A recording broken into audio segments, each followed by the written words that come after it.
Hello everyone, কেমন আছো? আশা করি সবাই ভালো আছো। রূপা কিচেন কুইর তরফ থেকে সবাইকে স্বাগত। এখানে আছে মশলা, আদা রসুন পেঁয়াজ, আর এখানে আছে পেঁয়াজ কুচোনো, টমেটো, আর এই আছে মাংস। দেখো, পেঁয়াজটা তো ভাজা হয়ে গেছে, আর পেঁয়াজটাকে খুব ভালো করে ভেজে নিতে হবে। আর এইদিকে মাংসে টক দই দেওয়া আছে, মশলা বাটা হয়ে গেছে। এবার আমি মাংসটা দিয়ে দেব। তারপর আমি এক এক করে মশলাগুলো দিয়ে দেব।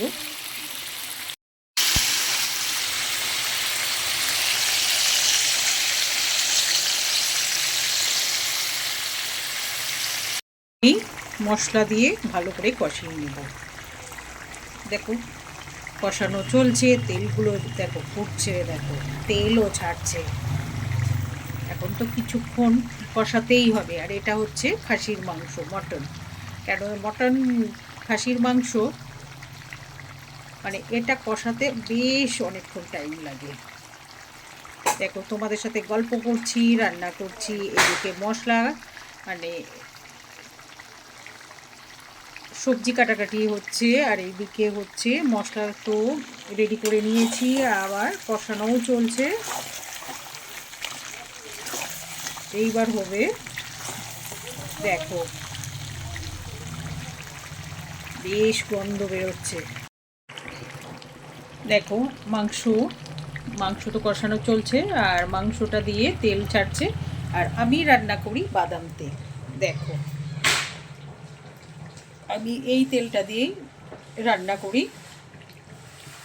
এটা ভীষণ ভালো, জানো তো। আর এই তেলটা দিয়ে রান্না করলে তোমাদেরও আমি বলছি, গ্যাস তো হবেই না, আর শরীরের পক্ষে ভীষণ উপকারী। গ্যাস অম্বল কিছুই হবে না। আর আমি তো এই তেলটা বেশ কিছুদিন না, কিছু বছর ধরে ইউজ করছি, ব্যবহার করছি। ভীষণ উপকার পেয়েছি। আমাদের বাড়িতে সবারই প্রায় গ্যাসেরই মানুষ ছিল, প্রচণ্ড গ্যাস অম্বল হতো। এখন তার হাত থেকে আমরা বেঁচেছি। কেন, ভীষণ গ্যাস হতো।